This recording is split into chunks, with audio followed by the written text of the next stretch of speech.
Продолжува сталинистичкиот поход на Роберт Алагјозовски. Министерството за култура стана Министерство за варварство и вработување партиски војници на СДС.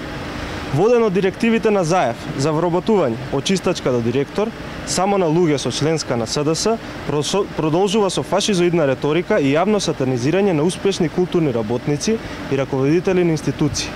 Сето ова само затоа што тој и неговиот шеф процениле дека тие луѓе биле блиски до лидерот на ВМРО ДПМН Никола Груевски.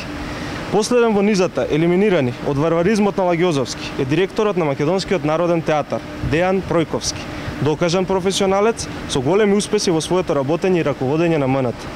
На негово место Алагјозовски го назначи акторот Драган Спасов Дац како заслуга за поддршка и учество на членови на неговата фамилија во платеничката револуција на СДС. Уште еднаш се докажува дека единствена партиска квалификација потребна за вработување кај Алагјозовски е партиската послужност и определбата за уништување споменици на македонските херои и државност.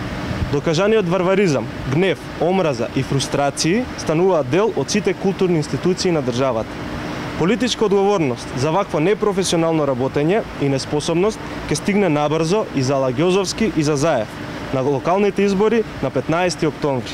А за секоја бесправна одлука на оваа варварска постава во културата ќе има и правна одговорност.